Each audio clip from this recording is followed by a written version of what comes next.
আসসালামু আলাইকুম প্রিয় দর্শক, আজকের আয়োজনে স্বাগতম জানাচ্ছি। আজকে আমি একটি সিম্পল রেসিপি নিয়ে চলে আসলাম, সেটা হচ্ছে জলপুর ভর্তা। তাই আমি কিন্তু পাকা জলপুটা নিয়েছি। ঘরে কিছুদিন রাখলেই কিন্তু জলপুটা পেকে যায়, আপনারা চাইলে সিদ্ধ করে নিতে পারেন। তারপরে আমি এখানে শুকনো মরিচ ভেজে নিয়েছি সরিষার তেল দিয়ে, এখানে 1 টেবিল চামচ লবণ দিয়ে মরিচটাকে ভেঙে নিচ্ছি।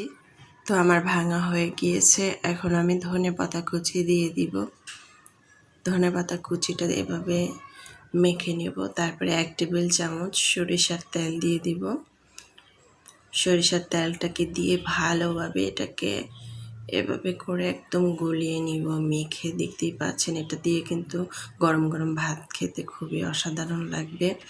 তারপরে আমি এক এক করে জলপিগুলো দিয়ে দিব। জলপিটা কিন্তু আমি আগে থেকে ধুয়ে রেখেছিলাম। তো দর্শক, আজকের রেসিপি হচ্ছে জলপুর ভর্তা। এই রেসিপিটা কিন্তু খুবই মজা। এই ভর্তাটা কিন্তু এই দুপুরবেলা গরমের মধ্যে কিন্তু এটা আমরা খেতে পারি, খুবই অসাধারণ লাগে। এখানে আমি একটু পরিমাণ চিনি দিয়ে দিলাম। আপনারা টক খেতে চাইলে চিনিটা না দিতে পারেন, তো আমি একটু চিনিটা দিয়ে দিলাম। খুবই মজা হয়েছিল এই ভর্তাটা, তাই আপনাদের সাথেও শেয়ার করলাম। আশা করছি আমার আজকের সিম্পল রেসিপি আপনাদের সবার ভালো লেগেছে। ভালো লাগলে চ্যানেলটাকে সাবস্ক্রাইব করে লাইক দিয়ে পাশে থাকবেন। দর্শক, বেশি বেশি ভালো থাকবেন, খাবার কখনো অপচয় করবেন না।